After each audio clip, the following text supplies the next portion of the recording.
Mecânica básica na página 106. O condutor deve conhecer o funcionamento do seu veículo e seus equipamentos, especialmente os de segurança, além de ter noções básicas de mecânica. De uma maneira geral, os veículos são constituídos pelos mesmos elementos. Tem-se em todos os tipos um chassi ou um monobloco, que são o suporte do veículo, uma cobertura para conduzir os passageiros ou a carga, que se chama carroceria, um conjunto motopropulsor constituído por um motor e transmissão de movimento, que é capaz de criar energia para deslocar o veículo. Outros elementos com certas funções básicas todo veículo deve ter um sistema de direção, que é capaz de fazê-lo deslocar-se para onde se deseja. Deve possuir um sistema de suspensão para não transmitir os passageiros ou as cargas às oscilações do veículo quando passarem um terreno irregular. Existem mais elementos ainda que serão apresentados à medida que o assunto for desenvolvendo. Estudamos rodas e pneus, sistema de freios, câmbio e assim por diante. Motor de combustão interna. Nos motores de combustão interna, a transformação de energia é resultante da queima de uma mistura de ar combustível no interior da câmara de combustão. Responsável por transformar energia em movimento, é o motor que gera os cavalos e o torque. Seus principais componentes são o cárter, reservatório de óleo, bloco, que abriga o virabrequim e os pistões, cabeçote, parte superior e sede à câmara de combustão, válvulas, eixo de comando de válvulas e seus outros assistentes como velas e bicos injetores. Comando de válvulas gerencia as válvulas de admissão e escape, determinando o momento e o tempo necessário para a admissão da mistura ar-combustível. Correia dentada sincroniza os movimentos do virabrequim com os comandos de válvulas. Câmara de combustão, onde ocorre a queima da mistura ar-combustível do cilindro. Virabrequim, conhecido como árvore de manivelas, é girado pelo deslocamento do pistão. Mancais, chamado de bronzinas, servem de apoio à redução do atrito das bielas em movimento do motor. Biela tem a função de ligar o pistão ao virabrequim. Pistão sobe e desce dentro do cilindro durante a entrada e a queima da mistura ar-combustível e a descarga de gases de exaustão. Volante do motor funciona como reservatório de energia cinética e torna a rotação do virabrequim mais suave. Cárter, reservatório do óleo do motor. Cuidados básicos: atenção para a correia dentada, verifique se ela está bem esticada e não está gasta, ressecada ou quebradiça. Em geral, a troca deve ser feita entre 40 e 50 mil quilômetros. Siga as orientações do fabricante sobre revisões e troca de peças na quilometragem correta. Os motores de combustão interna empregam como combustível gasolina e etanol, misturados à quantidade de ar filtrado. Mistura essa que é transformada em uma espécie de aerosol pelo carburador. Os motores modernos usam sistemas eletrônicos que regulam com precisão a quantidade e o teor da mistura que é introduzida nos cilindros, conhecidos como injeção eletrônica. Então pode grifar ali, ó, carburador e a injeção eletrônica fazem parte aí do sistema de alimentação. O número de cilindros que compõem um motor é variável, sendo que as configurações mais comuns apresentam 3, 4, 5, 6 e 12 cilindros. Veículo equipado com motor flex. O veículo flex está equipado com um motor que tem a capacidade de ser reabastecido e funcionar com mais de um tipo de combustível, misturado no mesmo tanque e queimados na câmara de combustão simultaneamente. Ao ser abastecido, um sensor detecta a mistura do combustível e ajusta a injeção de acordo com a mistura. Assim, pode-se usar tanto o etanol quanto a gasolina, uma mistura de dois ou qualquer proporção sem qualquer dano ao motor. Funcionamento do motor. Nos motores a álcool, gasolina ou flex, a produção do movimento começa pela queima de combustível nas câmaras de combustão. Essas câmaras contêm um cilindro, duas válvulas, uma de admissão e a outra de escape, e uma vela de ignição. O pistão que se move no interior do cilindro é acoplado à biela, que se articula com o virabrequim. O virabrequim, ao girar, faz com que o movimento chegue às rodas através do sistema de transmissão do carro. Então quem manda a força do motor para as rodas? O sistema de transmissão, também cai em teste.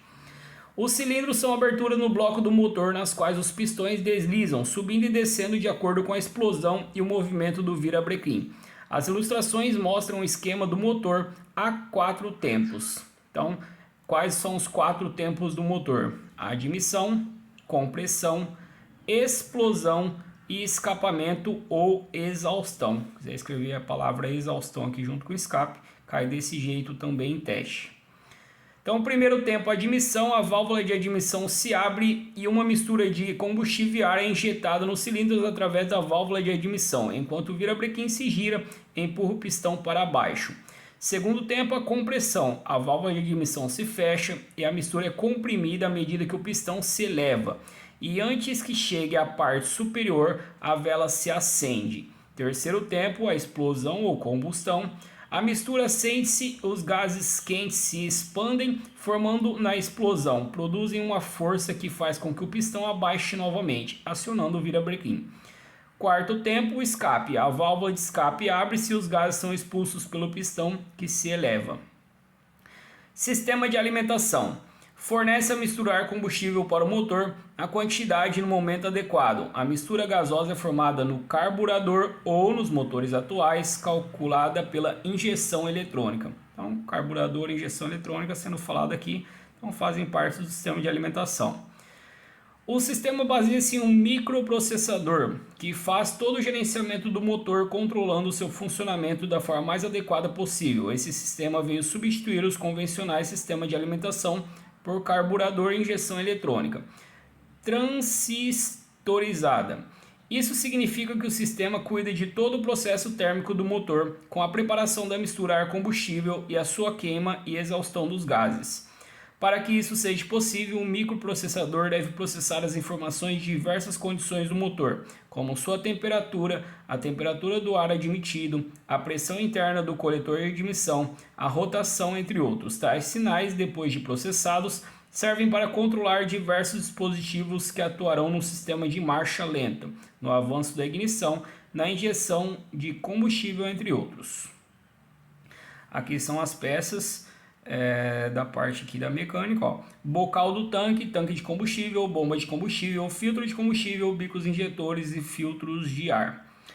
A válvula de purga do canister, como é conhecida, é um reservatório que contém carvão ativado, responsável pela absorção do vapor de combustível e filtragem, liberando o ar limpo na atmosfera. O vapor absorvido no carvão ativado é reutilizado pelo motor. Quando defeituoso, pode provocar graves defeitos no sistema de injeção, levando, em alguns casos, a uma retífica desnecessária de motor. Em alguns veículos, a válvula fica localizada embaixo do para-lama, atrás do para-barro. No caso dos primeiros sinais de problema do canister, procure uma oficina especializada em injeção eletrônica. Cuidados básicos. A cada 40 mil km deve-se limpar os bicos de injeção eletrônica, porque a sujeira presente no combustível pode entupir o sistema, aumentando o consumo e piorando o desempenho do motor.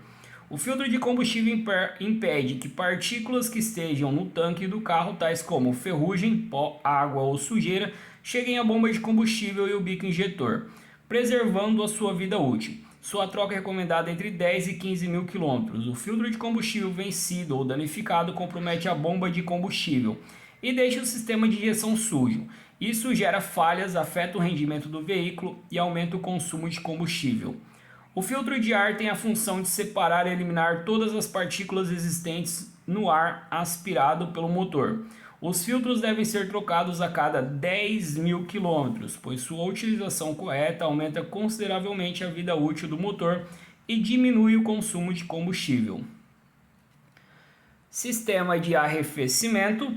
Todos os motores de veículos são máquinas geradoras de calor, motores de combustão interna, portanto, foi criado o sistema de arrefecimento para controlar essa quantidade de calor.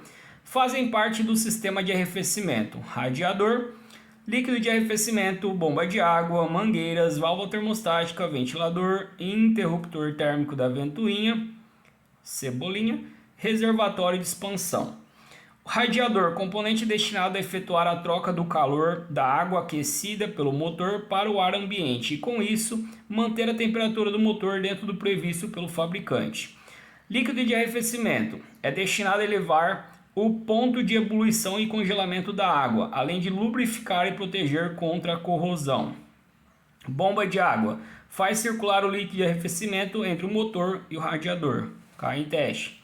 Mangueiras interligam o motor com o radiador e reservatório de expansão. Válvula termostática controla o fluxo de líquido de arrefecimento e a temperatura do motor.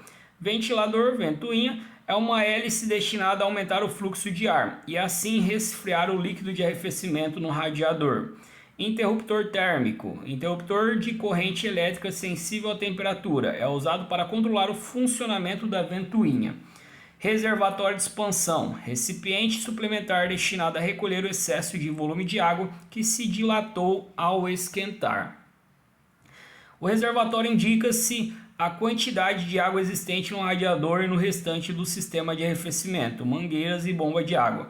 É suficiente de arrefecimento, mangueiras de bomba de água é suficiente. O recipiente tem duas marcas, um mínimo e um máximo, ou simplesmente duas setas. O nível de água deve estar entre elas ou próximo do máximo, nunca acima desse nem abaixo do mínimo. Se o marcador de temperatura no painel, o termômetro, mostrar que há superaquecimento, pare o carro imediatamente, abra o capô, espere o motor esfriar por 15 minutos. Usando um pano, abra com cuidado a tampa do reservatório de água do radiador para verificar se está vazio. Se estiver, ligue o carro e só então coloque água. Depois disso, verifique se há vazamento em alguma mangueira do radiador ou se a correia da bomba de água está frouxa. Essas são as causas possíveis do superaquecimento. Se estiver tudo em ordem, ligue o motor novamente e espere aquecer até atingir aproximadamente 90 graus centígrados. Verifique no marcador de temperatura do painel. Observe se a ventoinha entra em ação. Se ela não funcionar, desligue o motor. Pode ser que o sensor ou um fusível ou ainda a ventoinha estejam queimados.